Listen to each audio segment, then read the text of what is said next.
코를 떼보고 싶다. 이 코 안의 공간 자체가 좁아지는 거죠. 이게 병이라서 붓느냐? 주로 만성적인 비염이 있는 분들한테 도움이 되겠습니다. 명의 박재찬 한의사TV의 박재찬입니다. 오늘은 이 코막힘의 원인과 그 해결책에 대해서 말씀해 드리도록 하겠습니다. 코막힘이라고 하는 것은 비염 증상 중에 콧물, 재채기, 코막힘이 비염의 3대 증상인데 코막힘이 가장 괴로운 증상 중에 하나일 것입니다. 코막힘 때문에 밤에 잠을 못 잔다든지 숨 한번 쉬어보자, 애들 같은 경우에 코를 떼보고 싶다 이렇게 표현하시는 분들도 있습니다.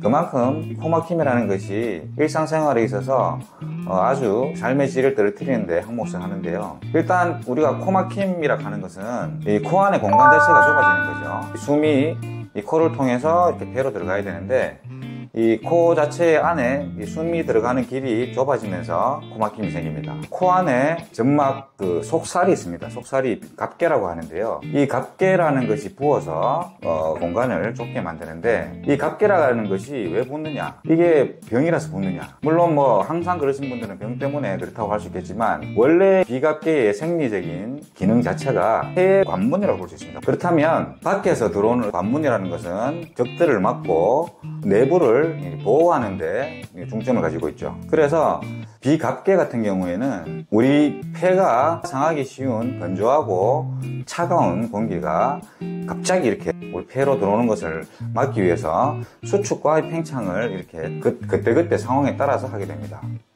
그러면 우리가 만약에 예를 들어서 차갑고 이렇게 메마른 공기가 들어온다, 아니면 먼지 같은 게 들어온다, 그러면 갑계가 부어서 속도 자체를 순간적으로 굉장히 좀 늦추어서 천천히 공기가 들어오게 해서 그 밖에서 들어오는 공기를 우리 몸에 맞게 맞추어주는 기능을 합니다. 그렇다면 이게 정상적으로 붓고 수축하고 그 상황에 따라서 잘 돼야 되는데 그게 안 되고 항상 부어 있는다든지 이런 경우에 우리가 비염이라고 말할 수 있습니다. 그렇다면 갑계라는 것은 원래 잘 붓고 잘 수축되고 가장 좋은 상태인데 만성적인 비염이나 알러지가 있으신 분들은 이게 조금만 자극해도 계속 부어 있는 상태가 유지되기 때문에 부어 있는 것을 최대한 잘 수축될 수 있도록 도와줘야 됩니다. 우리가 부어 있는다는 얘기는 쉽게 얘기하면 코 쪽으로 혈액순환 자체가 덜 되는 것입니다. 혈액순환이 덜 되어서 비염 같은 질환들 때문에 코 안에 피가 저류가 되면서 순환 자체가 덜 되기 때문에 수축도 좀 덜 되는 것이죠. 우리가 기본적으로 폐와 이 호흡기 질환, 폐도 마찬가지고 기관지도 마찬가지고 차가운 것에 취약합니다. 건조한 것도 마찬가지지만 그렇다면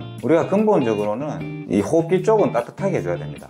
따뜻하게 해준다는 얘기는 무슨 공기라든지 물 같은 경우도 차가울 때보다 따뜻할 때가 순환이 훨씬 더 잘 됩니다. 그걸 봐서 우리가 궁극적으로는 호흡,폐 쪽은 따뜻하게 해줘야 되는데 흔히 쓰고 있는 스프레이라든지 이런 것들은 사실은 혈관을 순간적으로 수축시켜서 혈행, 피가 흐르는 데 도움을 준다기보다는 순간적으로 이렇게 줄여버리는 겁니다. 그렇다면 우리가 이렇게 따뜻한 데 있다가 코가 막히시는 분들이 갑자기 차가운 데 나갔을 때 코가 한 번씩 돌리는 경험, 내지는 스프레이를 뿌렸을 때 코가 돌리는 경험, 이런 것들은 순간적으로 혈행을, 피를 축 짜서 혈관을 수축시켜서 순간적으로는 이게 도움이 될 수 있을지 모르겠지만 이 장기적인 어떤 관점으로 봤을 때는 크게 도움이 되지 않습니다. 우리가 좀 천천히 가더라도 좀 더 근본적인 방법은 차갑게 하거나 혈관을 수축시키는 것보다 코 안에 혈행이 피의 흐름이 잘 될 수 있도록 따뜻하게 해주는 게 더 중요합니다. 그래서 우리가 보통 등향열이라고 하죠.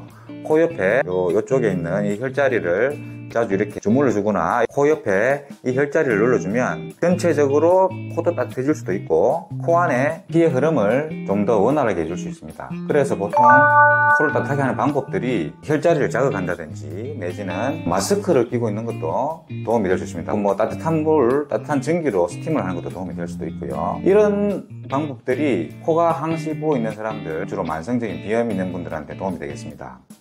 그리고 마지막으로 코 안에 공간 자체가 좁아지는 게 코뼈가 휘었다든지 아니면 무록 같은 게 있어서 구조 자체가 틀어져서 생기는 분들이 있는데 이런 분들 같은 경우에는 증상 자체가 1년 내내 거의 증상이 비슷합니다. 계속 한쪽이 막힌다든지 아니면 양쪽 다 막히는데 계속적으로 지속적으로 보통 관절기라든지 겨울철에는 호흡기 증상은 조금 더 심해지고 여름철에는 조금 나아지는 게 일반적인 상황입니다. 하지만 구조 자체가 변해서 중격이 휘었다든지 혹이 있으신 분들은 거의 1년 내내 똑같다고 보시면 됩니다. 이런 분들은 구조적인 어떤 막힘이 있기 때문에 어느 정도 수술적 요법, 외과적 요법을 하시는 것을 추천드립니다. 비세척 같은 경우는 주로 코 안에 분비물 뒤로 넘어간다든지 아니면 꽉 막혔는데 가래가 한 번씩 나온다든지 코가 좀 자주 누른 코를 많이 풀어낸다든지 이런 분들한테는 도움이 되겠습니다. 우리가 코막힘에도 종류가 여러 가지가 많듯이 그 코막힘의 원인에 따라서 치료법도 달라져야 된다는 설명을 오늘은 드렸습니다. 다음번에는 더 유용하고 쉬운 주제를 가지고 다시 찾아뵙도록 하겠습니다. 감사합니다.